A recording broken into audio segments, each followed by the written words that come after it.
Si tu es auto-entrepreneur ou freelance, cette vidéo va te sauver les fesses puisque je vais te citer les 7 erreurs les plus fréquentes pour les entrepreneurs à ton niveau. Regarde bien cette vidéo jusqu'au bout puisque si tu reproduis l'une de ces 7 erreurs, tu es déjà engagé avec un pied dans la tombe. Avant de te présenter les 7 erreurs, je vais d'abord me présenter pour te montrer à quel point je suis crédible, à quel point j'ai de l'expérience et que je te dis pas ça dans le vent ou que j'ai pris ce contenu directement sur ChatGPT. Ce serait trop facile. Tout d'abord, je m'appelle Julien.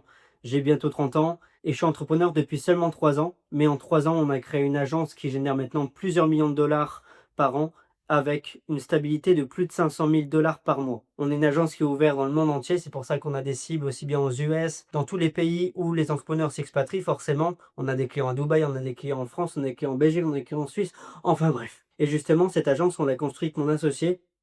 On est maintenant une quarantaine d'entreprises avec des salariés et aussi des prestataires que je manage du coup. Principalement, je suis au board, je suis dirigeant, je suis le directeur général de l'agence. J'en apprends tous les jours et c'est ce qui me permet aussi d'avoir énormément d'expérience et de savoir me réinventer et justement d'apprendre sur le terrain et d'apprendre aussi forcément sur le marché et sur Internet. Voilà, alors, bref, je suis passionné par l'entrepreneuriat, j'arrête pas d'apprendre, j'adore ça, c'est juste ce qui m'anime.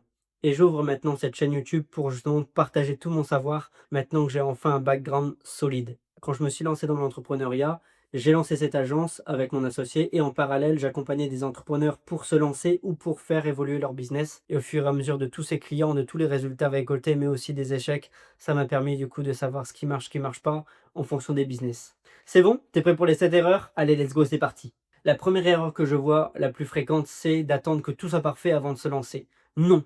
Je vois trop de personnes s'emmerder avec leur logo, leur site internet, et cetera. À chaque fois qu'il faut passer à l'action, à chaque fois qu'il faut aller démarcher enfin, c'est là où ils se disent: «Oui, mais non, attends, c'est pas encore fini, j'aimerais bien que tout soit parfait», et cetera, et cetera, et cetera. Non, justement, perdez pas votre temps. Votre seul focus quand vous vous lancez, c'est à la rigueur d'avoir un logo, un nom et d'avoir vraiment votre entreprise enregistrée. C'est tout. C'est tout ce qu'il faut pour se lancer dans l'entrepreneuriat. Ça dépend forcément de votre business, évidemment, mais si vous êtes freelance, vous devez tout d'abord avoir une identité claire, ça oui, et ensuite avoir de la crédibilité sur le marché. Crédibilité, c'est d'abord démarcher des gens. Après, ça dépend, je vous demande pas de le faire, mais pourquoi pas gratuitement pour avoir énormément de case study, donc d'avoir des cas, montrer que vous avez déjà travaillé pour des personnes et montrer que vous avez déjà apporté du résultat à ces personnes-là. Donc, vous pouvez soit partir d'abord sur un tarif.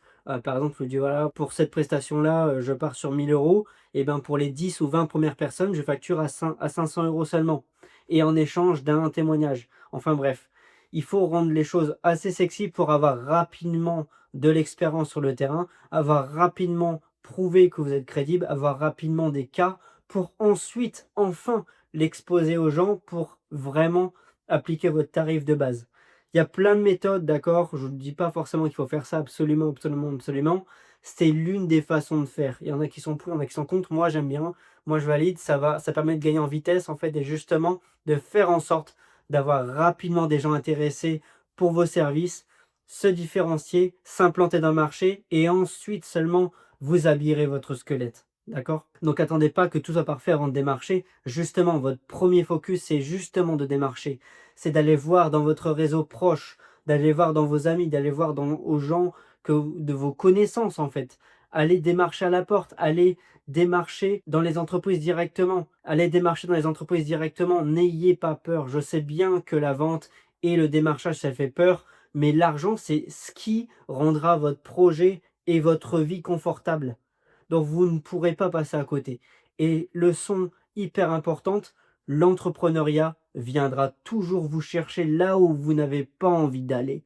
C'est hyper, hyper important de le comprendre et de le conscientiser en fait. Ça vous fera passer énormément de vitesse de faire ça, de comprendre ça. Ok? Je vais vous présenter du coup 2 cas. Quand j'ai lancé l'agence, au début, on avait juste un logo, un nom, c'est tout. Il y avait pas encore de site, il y avait rien, il y avait même pas encore les packages et tout. On proposait la solution et on proposait des tarifs un peu au hasard. Et on voyait que certains tarifs mordaient à fond, d'autres non. Et justement, plus on proposait bas, plus les gens déclinaient. Plus on proposait haut, plus ça mordait, plus on convertissait.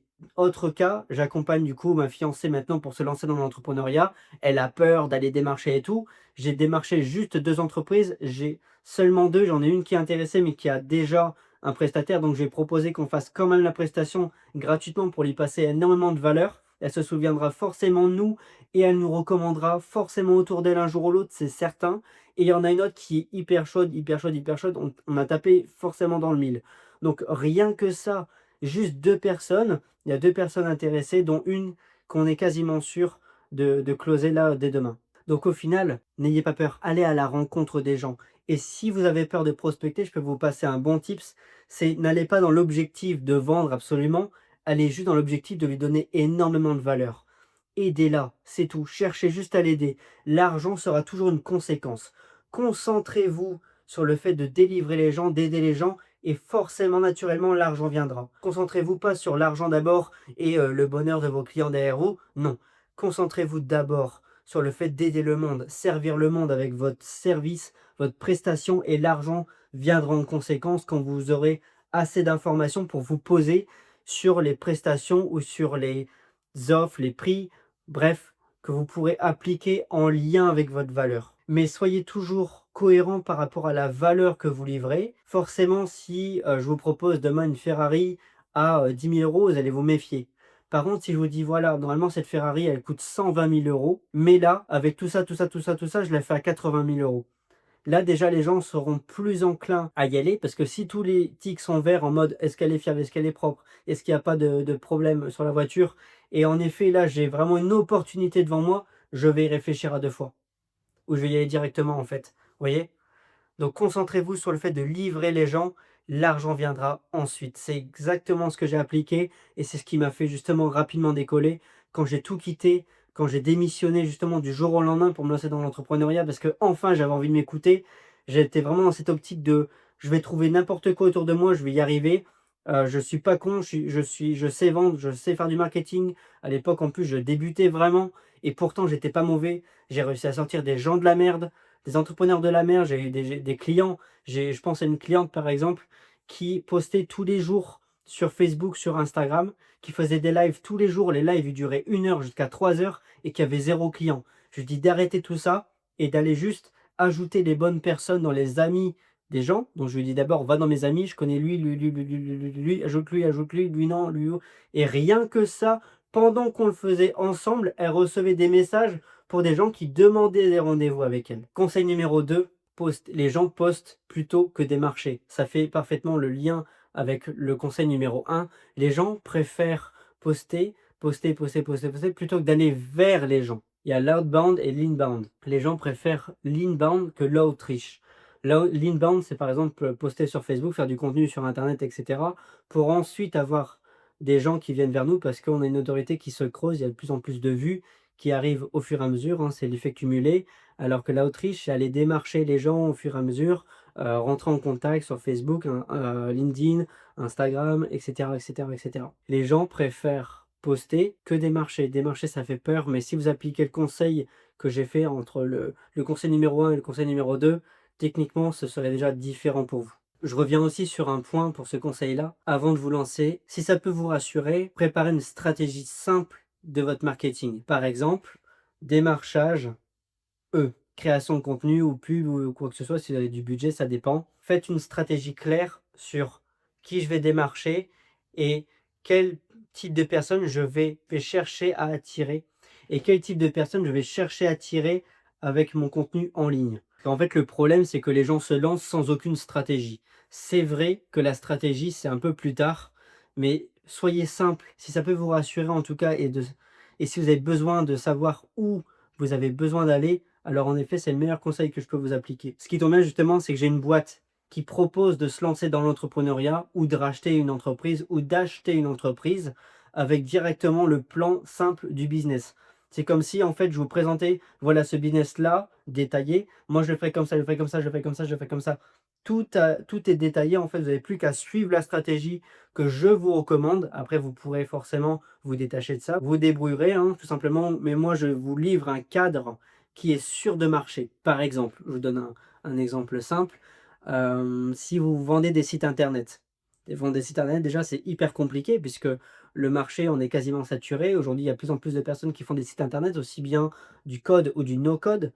Mais par exemple, si vous voulez vous implanter pour vendre des sites internet et vous voulez gagner par exemple 10 000 euros par mois net, Du coup, ça ferait 12 500 €, si vous êtes en auto-entreprise puisque vous avez 24 d'URSSAF. Je dirais plutôt qu'il faudrait vous adresser à une niche où il y aurait pas besoin de beaucoup de modifications. Par exemple, je pense à des libéraux, je pense à des artisans, par exemple. Mais voilà, avoir une niche bien claire, un profil de client idéal bien précis et vous dire: «Voilà, tous les mois, je dois livrer 5 ou 10 sites». Si vous faites le site à 1 000 ou 2 000 € avec paiement en une fois ou 2 fois maximum et vous démarchez, vous démarchez, vous démarchez, vous démarchez. Mais au moins, vous savez à qui vous avez à vous adresser et quel type de prix appliquer pour atteindre votre objectif rapidement. Si demain je lance une agence qui vend des sites internet, je suis sûr que je fais 10 à 20 000, voire 50 000 € par mois en moins de 5 à 6 mois. Mais vraiment, je suis tellement convaincu, je sais tellement faire, j'ai tellement d'expérience qu'en vrai, je le défoncerai ce business. Mais c'est pas quelque chose qui m'intéresse, donc je préfère le livrer à des clients, à des gens qui me font confiance, plutôt que le faire par moi-même parce que c'est pas ce qui m'intéresse. Je préfère gérer des business à plus gros potentiel. Conseil numéro 3, mauvaise gestion financière. Le problème, c'est que, et j'en ai fait partie, c'est que moi, je claquais tout ce que je gagnais. Par exemple, si je gagnais 10 000 € par mois, je savais que j'avais à peu près 2 ou 3 000 € à verser à l'URSSAF tous les mois. Donc, je gagnais 10 000 € par mois, mais le mois d'après, en fait, je payais mes 3 000 € du mois d'avant. Du coup, en réalité, il me restait 7 000. Mais, du coup, j'ai gagné 10 000 €. Donc le mois d'après, je vais quand même payer 3 000. Parfois, si j'ai même un changement d'un coup, si je gagne 15 000 au lieu de 10 000 par exemple, je vais payer plus le mois d'après. Mais vu que je me suis embourgeoisé, du coup, je vais faire un peu plus la fête, je vais faire un peu plus, ouais, je vais profiter un peu plus, et cetera, et cetera. Là, pour mon année 2024, je vais devoir payer plusieurs dizaines de milliers d'euros à l'URSSAF, plus les impôts. Donc je vous conseille vraiment de bien gérer votre argent et aujourd'hui il y a plein d'outils, je peux même en livrer des outils, je vais d'ailleurs en mettre en description. Je vous conseille du coup d'aller dans la description et de voir ce que je vous mets à disposition pour vraiment découvrir les outils que j'ai et comme ça vous fait gagner du temps. Vous pouvez déjà les appliquer directement dans votre business pour gagner du temps et mieux gérer votre activité. Point numéro 4, peur de délivrer. OK, oui, vous êtes freelance, oui, vous êtes auto-entrepreneur, mais rien ne vous empêche de faire autrement que d'avoir des salariés.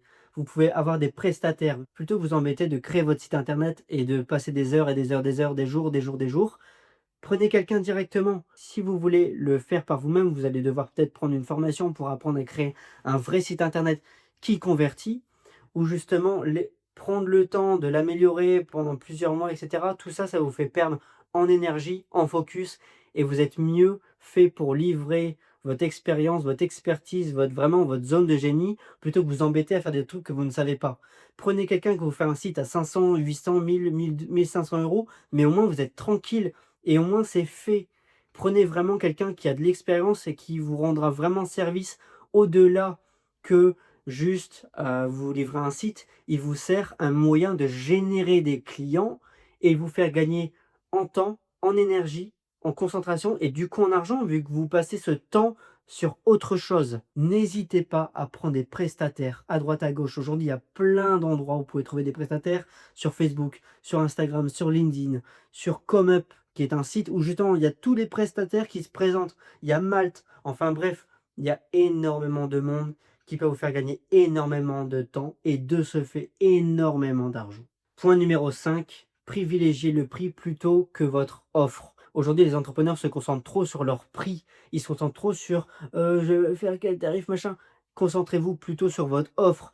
Qu'est-ce que je vais livrer? Qu'est-ce que j'ai délivré pour faire en sorte que les 1000 ou 3000 ou 5000 ou 10 000 € que je vais demander à mon client, ce sera tellement indolore, tellement, tellement, tellement ma valeur, tellement ce que je vais livrer, ça va être à des années-lumière de mon prix. Donc concentrez-vous plus sur votre offre plutôt que vous concentrer sur vos prix.